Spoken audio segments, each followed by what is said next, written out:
সংবাদ সবাইকে স্বাগত জানাচ্ছি। আমি ফিরোজ তোহা। শুরুতেই সংবাদ শিরোনাম। বাংলাদেশের সর্বশেষ গুরুত্বপূর্ণ আপডেট সংবাদ আপনাকে স্বাগত। শুরুতেই সংবাদ শিরোনাম, পরে বিস্তারিত। শুরুতেই জানিয়ে দিব, আজ জাতিসংঘে বাংলায় ভাষণ দেবেন অন্তর্বর্তীকালীন সরকারের প্রধান উপদেষ্টা প্রফেসর ডক্টর মোহাম্মদ ইউনূস। জাতিসংঘের সাধারণ পরিষদের ৭৯তম অধিবেশনে শুক্রবার ২৭শে সেপ্টেম্বর বাংলায় ভাষণ দেবেন প্রধান উপদেষ্টা ডক্টর মোহাম্মদ ইউনূস। সংস্থাটির সদর দপ্তরে জেনারেল অ্যাসেম্বলি হলে নিউ ইয়র্কের স্থানীয় সময় সকাল ১০টায় এই ভাষণ দেওয়ার কথা রয়েছে। এরপর জানিয়ে দিব, দেশে ফিরেছেন আমার দেশ পত্রিকার সম্পাদক মাহমুদুর রহমান। শেখ হাসিনার নেতৃত্বাধীন সরকারের আমলে কারাদণ্ডপ্রাপ্ত এবং অত্যাচার নির্যাতনের শিকার দৈনিক আমার দেশ পত্রিকার সম্পাদক ডক্টর মাহমুদুর রহমান দেশে ফিরেছেন। শুক্রবার ২৭শে সেপ্টেম্বর সকাল একটি ফ্লাইটে তিনি তুরস্ক থেকে বাংলাদেশে এসেছেন। জানিয়ে দিব, আওয়ামী লীগকে নিষিদ্ধ করা হবে কিনা জানালেন ডাক ও টেলিযোগাযোগ তথ্য উপদেষ্টা নাহিদ ইসলাম। নানা মহলে আলোচনা সমালোচনা হচ্ছে আওয়ামী লীগের রাজনীতি নিষিদ্ধ করার অধিকার নিয়ে। জুলাই আগস্ট বিপ্লবে গণহত্যায় জড়িত থাকার অভিযোগে অনেকে দলটির নিষিদ্ধ করার দাবি করছেন। তবে আওয়ামী লীগ আসলে এমন পরিস্থিতিতে রাজনীতি করতে পারবে কিনা তা নিয়ে এবার মুখ খুলেছেন অন্তর্বর্তীকালীন সরকারের উপদেষ্টা নাহিদ ইসলাম। এবারে জানাবো, সড়কে শৃঙ্খলা ফেরাতে এবার নতুন উদ্যোগ, ৬ রূপরেখা নিয়ে কাজ শুরু। বহুমাত্রিক সমস্যায় বিপর্যস্ত রাজধানীর ট্রাফিক ব্যবস্থা অসহনীয়। এ অবস্থা থেকে উত্তরণে এবার উদ্যোগী হলেন প্রধান উপদেষ্টা ডক্টর মোহাম্মদ ইউনূসের সরকার। সংকট সমাধানের উপায় খুঁজতে দায়িত্ব দিলেন বুয়েটের বিশেষজ্ঞদের। প্রাথমিকভাবে ৬ দফা রূপরেখা নিয়ে কাজ শুরু করেছেন তারা, তবে বলছেন দীর্ঘমেয়াদী সমাধানে প্রয়োজন গণপরিবহন ব্যবস্থার সংস্কার এবং উন্নতি। এদিকে পালিয়ে গিয়েও ফেসবুকে সরব কুমিল্লার সাবেক মেয়র তাহসিন বাহার সূচনা। আলোচিত এই মেয়রকে নিয়ে নানা সময় আলোচনা চলত। শেখ হাসিনা পালিয়ে যাওয়ার পর গত ২৯শে আগস্ট ভারতে রাতে পালিয়ে গেছেন সাবেক এই মেয়র। এখনও তিনি সামাজিক যোগাযোগ মাধ্যম ফেসবুকে সরব রয়েছেন।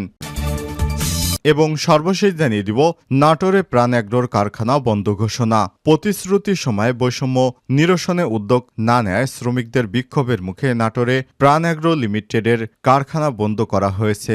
মঙ্গলবার ১ অক্টোবর পর্যন্ত কারখানাটি বন্ধ থাকবে বলে জানিয়েছে কর্তৃপক্ষ। শ্রমিকদের বেশিরভাগ দাবি মেনে নেওয়া হলেও বেতন বৃদ্ধির দাবি না মানায় বৃহস্পতিবার ২৬শে সেপ্টেম্বর সকাল থেকে রাত পর্যন্ত সদর উপজেলার একডালা এলাকায় প্রাণ অ্যাগ্রোর কারখানা তারা বন্ধ রেখেছে, কারণ সেখানে ব্যাপক বিক্ষোভ চলছিল। প্রিয় দর্শক, জানা গেছে গত ৮ই সেপ্টেম্বর বৈষম্য বিরোধী আন্দোলন শুরু করেন শ্রমিকেরা। তাদের বিক্ষোভের মুখে বেতন বৃদ্ধি সহ নানা বৈষম্য দূর করতে বুধবার ২৫শে সেপ্টেম্বর পর্যন্ত সময় নেয় প্রাণ কর্তৃপক্ষ।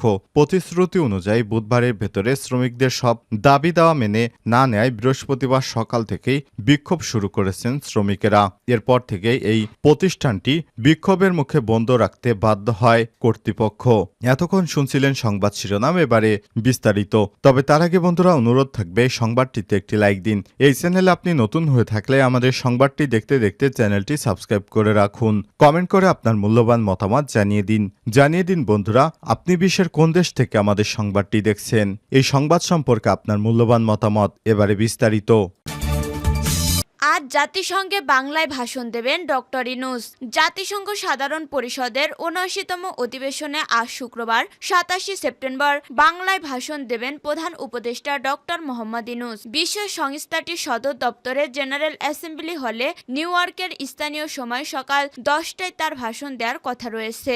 কি প্রেক্ষাপটে অন্তর্বর্তী সরকার প্রধান উপদেষ্টার দায়িত্ব গ্রহণ করেছেন, রাষ্ট্র সংস্কারে তিনি কি উদ্যোগ নিয়েছেন সেগুলো ভাষণে তুলে ধরবেন। এছাড়া ফিলিস্তিনি গণহত্যা ও রাশিয়া ইউক্রেন যুদ্ধ অনবলম্বে বন্ধ এবং রোহিঙ্গা সংকট সমাধানে বিশ্ববাসীর সহযোগিতা ও সহায়তা চাইবেন তিনি। পাশাপাশি জলবায়ু পরিবর্তন, সরকারের অন্তর্ভুক্তিমূলক অর্থনৈতিক উন্নয়ন ও অন্যান্য বৈশ্বিক আঞ্চলিক বিষয়গুলোকে তুলে ধরবেন তার ভাষণে। ছাত্র জনতার গণ অভ্যুত্থানের পর নতুন বাংলাদেশ গঠনে বিশ্ববাসীর সহায়তা, বিদ্যমান রাষ্ট্র কাঠামো ও প্রতিষ্ঠানগুলোর আমূল রূপান্তরের এক নতুন প্রস্তাব প্রস্তাবনার দ্বারা উন্মোচনের রূপরেখা বিশ্ববাসীকে জানাবেন ডক্টর ইউনূস। ছাত্র ও যুব সমাজের আন্দোলন, বৈষম্য বিরোধী সমাজ গঠনে তার নেওয়া বিভিন্ন পদক্ষেপের কথা তুলে ধরবেন ভাষণে। বাংলাদেশের এই গণ অভ্যুত্থান সারা পৃথিবীর মুক্তিকামী মানুষের জন্য অনুপ্রেরণা হতে পারে এমন বক্তব্য দিতে পারেন। বাংলাদেশের মানুষ যেভাবে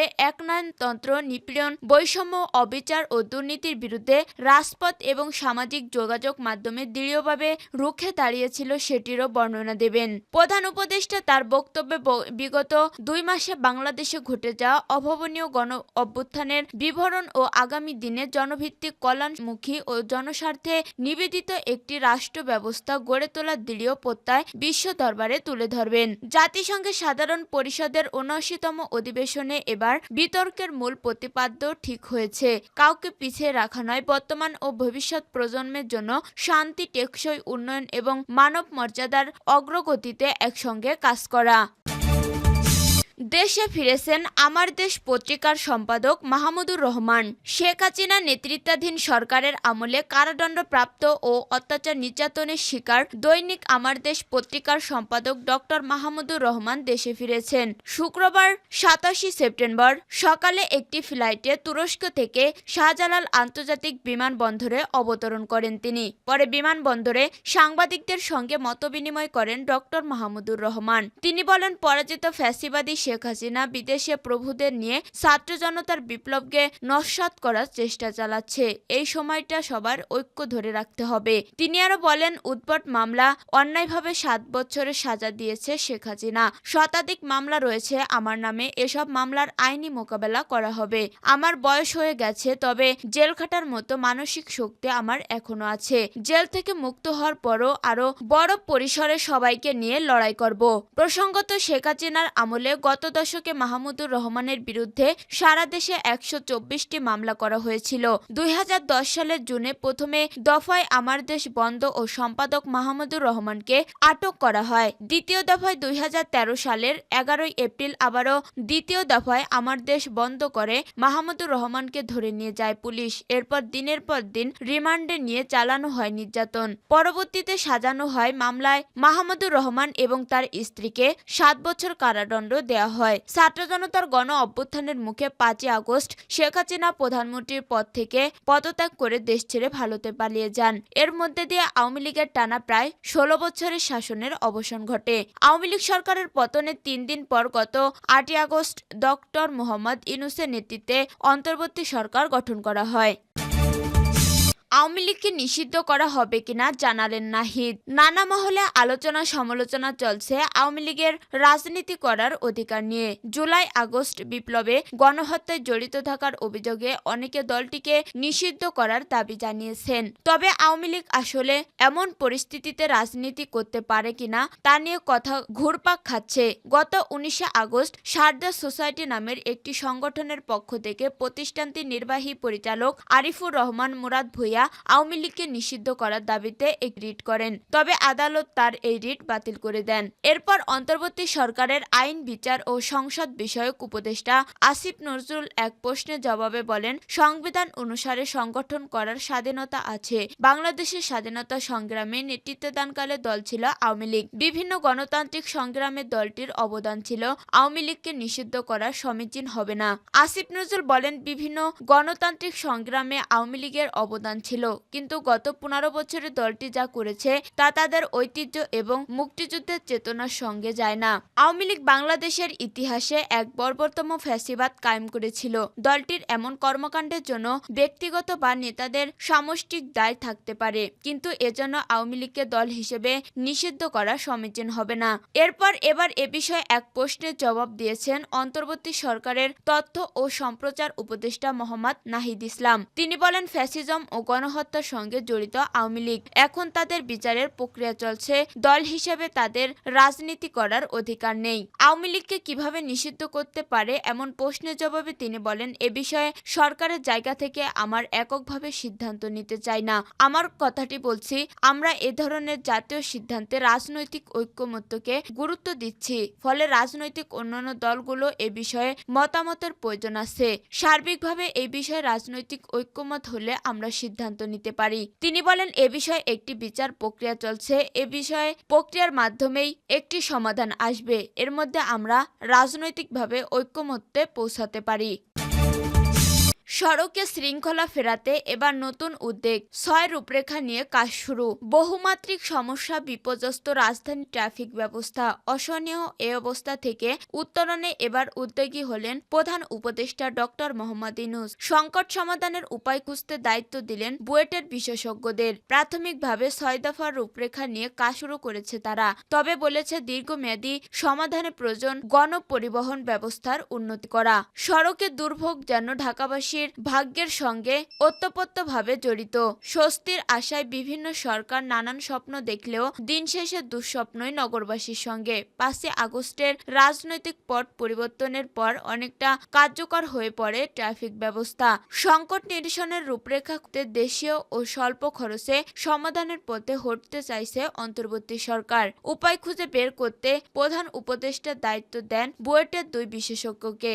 এরই মধ্যে তৈরি করা হয়েছে 6টি প্রস্তাবনা। এতে বলা হয়েছে, 1 প্রধান সড়ক থেকে নিবন্ধনহীন রিকশা, অটোরিকশা ও ইজি বাইক অপসারণ। 2 ট্রাফিক পুলিশকে আইন প্রয়োগে সক্রিয় করা। 3 প্রতিটি রাস্তার মোড়ে 50 মিটার ও গুরুত্বপূর্ণ সংযোগ সড়কে 100 মিটারের মধ্যে যানবাহন পার্কিং না করা। 4 নির্ধারিত স্থানে সুশৃঙ্খলভাবে যাত্রী ওঠানামা নিশ্চিত করা। 5 কম ব্যস্ত সিগন্যালে 2 থেকে 3 মিনিট এবং ব্যস্ত সিগন্যালে সর্বোচ্চ 5 মিনিট সিগন্যাল সাইকেল নিশ্চিত করা। 6 তাৎক্ষণিক সমস্যা সমাধানে 6 থেকে 8টি ভ্রাম্যমাণ ট্রাফিক মনিটরিং টিম গঠন করা। বুয়েটের দুর্ঘটনা গবেষণা ইনস্টিটিউটের সাবেক পরিচালক ডক্টর মোহাম্মদ হাদিউজ্জামান বলেন, সড়কে ট্রাফিক পুলিশ রেখেই সমাধানের পথ খুঁজতে হবে।